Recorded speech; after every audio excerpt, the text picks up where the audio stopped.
hey, your boyfriend's sleeping out, and few aunties coming and slowly nudging your bra strap back in its place. I had 10,000 rupees with me at that point, and I said, okay, this is what I'm going to use to start. Came up and she was like, now, who has come up with such an innovative product? And she hugged me so tight and she said, my child, you have no idea what you have come up with. Hi everyone, welcome to the sixth episode of FYI Talks Decoding Ideas. We know it's been quite some time since our last video, but worry not. This video is definitely going to cover up and is going to be one of the most exciting and interesting videos so far. Today, we will be talking to Sneha Praveen. Sneha is the founder of Yuvanta Beadworks and she is also the mind behind creating beaded brass straps.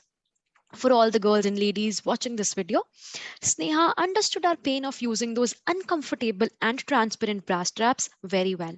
She also understood the pain of getting stares from random people in case the bra strap comes out. Therefore, without any further delay, let's hear the story and the idea directly from Sneha. So, the first question that we want our audience to know is could you tell us about the story and the time when you discovered that there exists a problem and which Yeah, needs to be solved in the form of a business? We would really want right. to know your experience and your journey.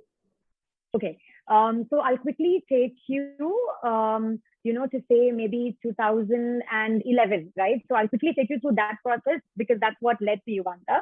So I had just taken a break off my graduation, and I was preparing for the usual cat mat and that and all of that, right? But then I had actually bought some beads, like tiny beads to make anklets for myself during, the free time and all of it because, I generally like doing a lot of DIY, right? So in that process, I kind of really got intrigued with the different kind of textures, the colors and stuff. And then I started experimenting. And then I thought, okay, maybe this is something that, that I could maybe think of as a career. But again, at that point, I didn't have any sort of training. I had absolutely no idea as to, how jewelry designing is or accessory designing is, right? So then I just had an elastic and I used to make all my anklets and a little bit of chains, etc., for myself. And then I thought, okay, my parents, sat me down and they said, okay, this is great, but maybe this is also just a hobby, right? Because we love doing a lot of things. It need not necessarily, be a career, right? So then I thought that, okay, it's also important to have a plan B in life and a plan C these days. But yeah, I thought I should, go ahead and finish my marketing and HR. I did my MBA, and before that, I did a very very small exhibition at home, and I called dear ones in and around my hometown.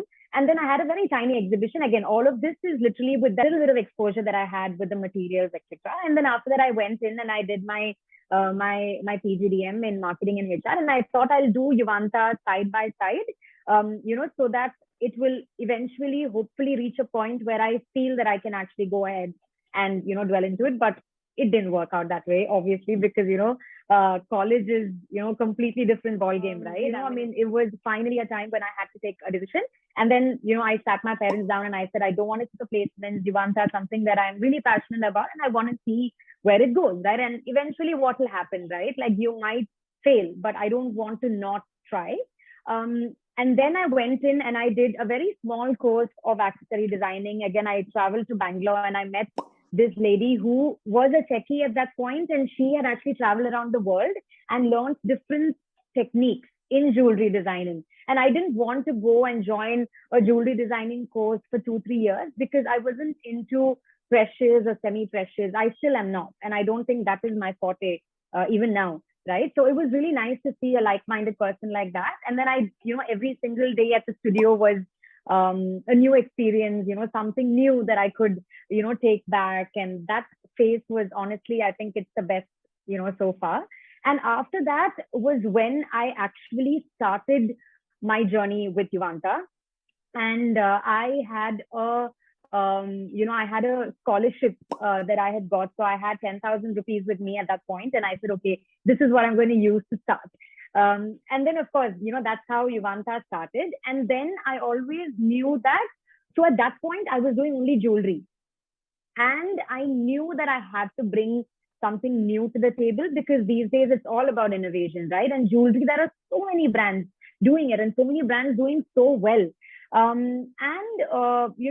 of us have always been through that phase where we use those transparent, bra straps to kind of hold your bra when you're wearing something, an off shoulder or anything, right? We've all used that at some point. And I used to hate it. Okay. I used to hate it because, it was very, not uncomfortable, but then, like, first of all, it wasn't very visually appealing for me. And secondly, it's still like some plastic or some, that kind of a material against your skin, which I didn't like. And I thought, okay, you know what?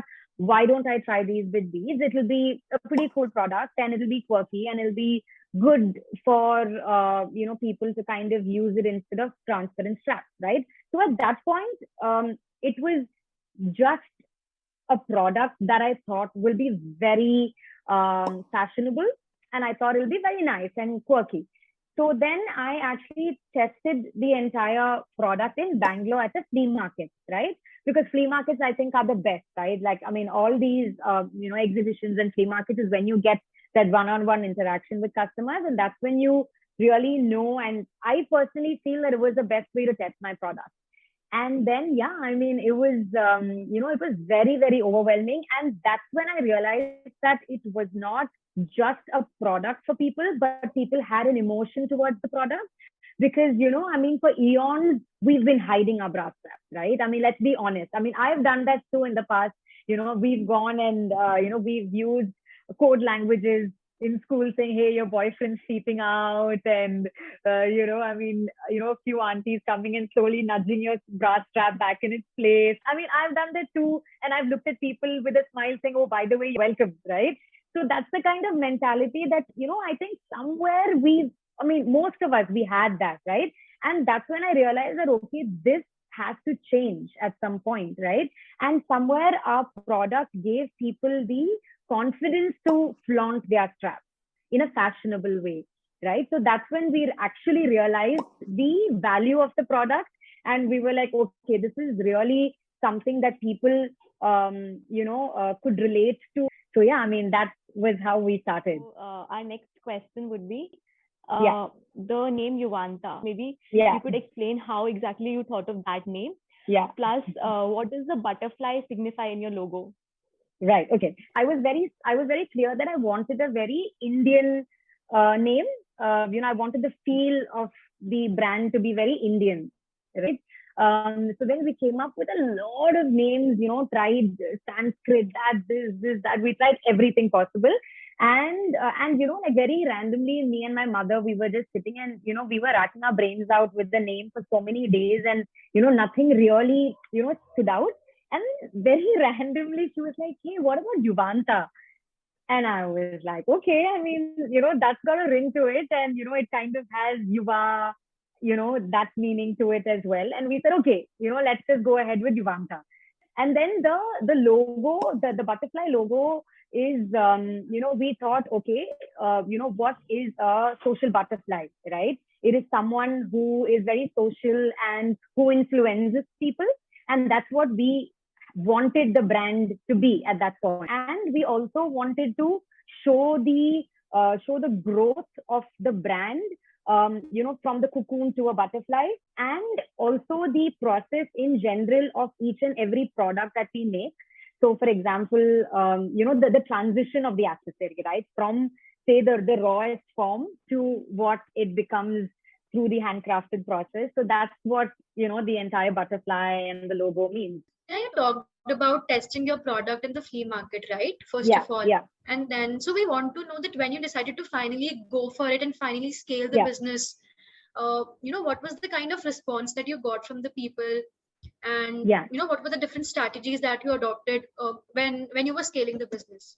Business per se, initially it was jewelry, and now, and then we had beaded bookmarks, and then now we have beaded lingerie straps, etc. So that's how the product kind of scaled up, right? So now we have a few product lines. I knew that I didn't want to start a physical store at that point, because that would be restricting it to a particular place, right? Which is why we started the online store, so that we can cater pan India, right? So the marketing strategy for us, has just been being visible, more importantly, through our online presence. And these days, that's very, very difficult, right? Because there are so many brands out there.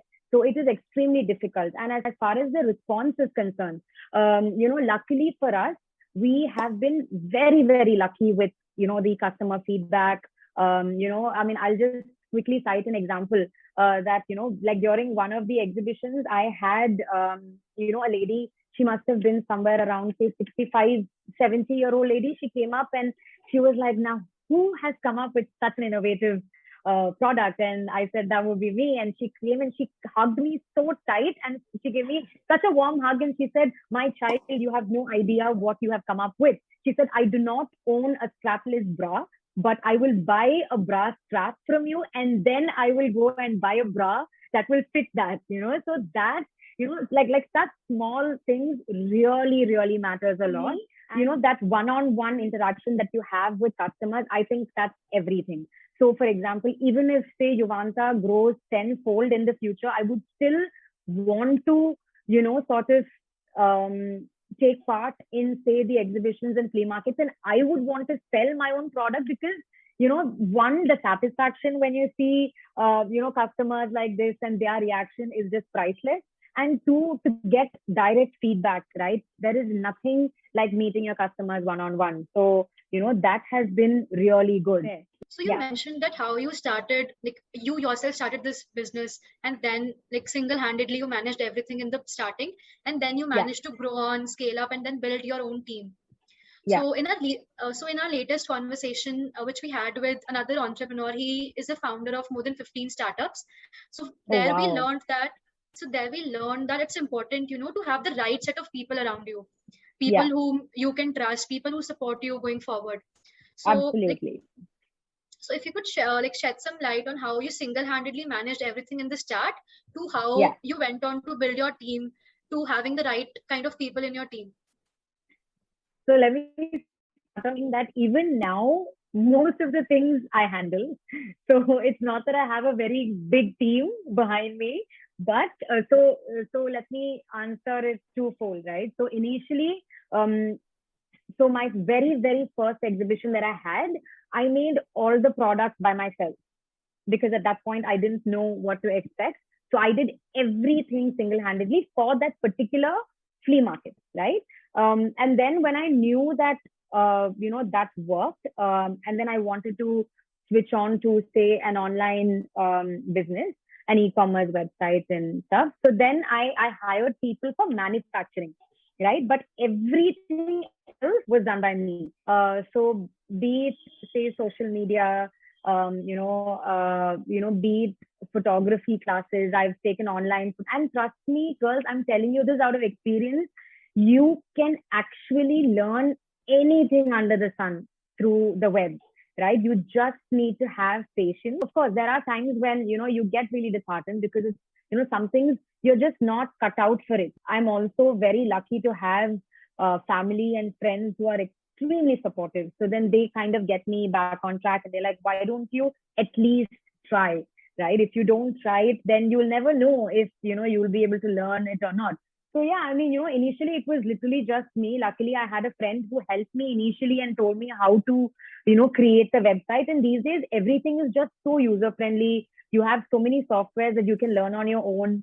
So yeah, so after that, I kind of hired people. So even today, my main workforce is only for manufacturing. So I do the designing, I do the marketing, I do most of the things on my own. And I also feel like, the person that I am, I feel like even if Juvanta grows a lot in the future, I would still want to be a part of everything because, I consider Juvanta as my baby. So I think I will be very possessive and, when I give it to someone else, I'll still want to keep a check on what that person is doing and how that person is doing that particular thing. I also, have tie-ups with orphanages. So if we get, say, a lot of orders, etc., so then, we have tie-ups with orphanages. So that's also very fulfilling that way. So I have my manufacturing unit back in Kerala. I hail from Kerala. So it's back in Kerala. So, it's very difficult to kind of find people, with, say, accessory designing as as their profession, right? So you have to teach them from scratch. And, here and there, a little bit of professionalism, etc., something that, that will, be lacking. But then, that is something that it's up to you, right? How you build your team and, how you work towards it. The major challenge that you face. Major challenge for us when we started the brand till date has been awareness, right? Because it's extremely crucial for people to know that such a product exists. Because it's a very, very new brand. Nobody knows Yuvanta. Two, nobody even knows that such a product exists. You know what I mean? So that has been a challenge for us, like awareness, bringing awareness about the particular product, educating people that, such a product exists, please try it, it's great. So that's been our problem. And just, getting people, online, right? Because we sell our stuff online. That's also a challenge because since it's a new product, people generally, especially because it's a bra strap and it's very, very close to our skin, and a bra strap is something that's very personal to us, right? So people will definitely want to feel the product. They will have a zillion questions. Will it break? Is it sturdy? So they have a lot of questions. So even when, for example, someone sees your product online, one, it's a new brand. Two, it's a completely new product. So people will have a certain level of, reservations to buy the product. So yeah, I mean, it's just basically, few of these, issues that we have. But then, I feel every product and every brand will have their own challenges. And, this is something that, we just take it as it comes. And, we're okay. We're okay with, whatever is happening. So Sneha, one follow-up question to this. Mm-hmm. So you talked about spreading awareness. If time permits, if it is possible to share a few examples of a few marketing strategies that you and your team adopted to, spread the awareness. Yeah. So our major campaign that, that we still have is the Show Your Straps campaign, right? So we have a hashtag that we came up with. It's called hashtag Show Your Straps.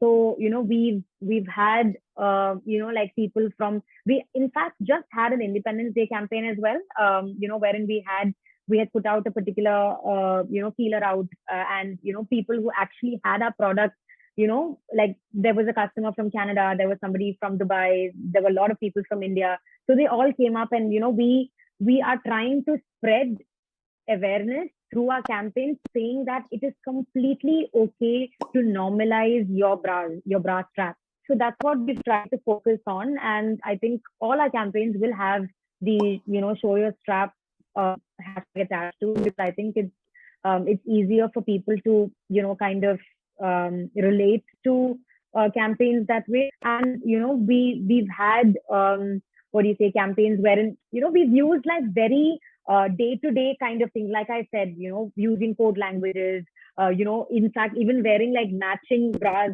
to match the, clothes in case it slips off so that it looks like it's a part of the attire. So all those things we've tried to include in our campaigns, basically quoting incidences like these that people can easily relate to. So that has helped us for sure. Thanks for watching the video, guys. That's it from this month. Please make sure to like, comment, and subscribe to FYI for your ideas. Thank you. Bye.